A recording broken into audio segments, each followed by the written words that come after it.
আজকে কথা বলবো চোখে ভাইরাল কেরাটাইটিস নিয়ে। ছোট ভুল কিন্তু বড় ক্ষতি। চোখ লাল, পানি পড়ছে, আপনি কি ভাবছেন আপনার কনজাংটিভাইটিস বা চোখ উঠেছে? শুধুমাত্র এটা নাও হতে পারে।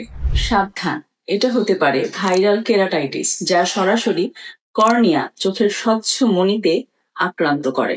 এই রোগটা সাধারণত হয় হার্পিস সিমপ্লেক্স নামক একটা ভাইরাস দিয়ে। এই ভাইরাস কিন্তু শরীরের বিভিন্ন জায়গায় বিভিন্নভাবে আক্রমণ করতে পারে, কিন্তু চোখে যখন চলে আসে তখন এর লক্ষণগুলি কি?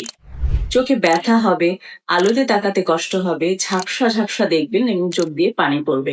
আপনার যদি কনজাংটিভাইটিস হয় বা চোখ উঠে, তাহলে কিন্তু কখনোই আপনার চোখে ব্যথা হবে না। কিন্তু যদি আপনার চোখের মণি প্রদাহটা চলে যায়, তাহলে আপনার চোখে ব্যথা হবে। এ থেকে আপনি বুঝতে পারবেন যে এটা শুধুমাত্র চোখ ওঠা না, এটাতে চোখের মণি আক্রান্ত হয়েছে। সবচেয়ে বড় ভুলটা কি জানেন? চোখের যদি লাল হয়, সবাই মনে করে যে চোখ উঠেছে এবং তারা নিজের মতো করে ড্রপ ব্যবহার করতে শুরু করে।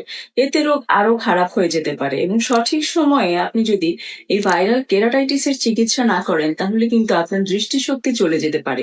চোখের মণিতে ঘা হতে পারে এবং সেটা হয়তো আর কখনোই ভালো হবে না, এই পর্যায়ে চলে যেতে পারে। কাজেই চোখ লাল মানেই হালকা সমস্যা না।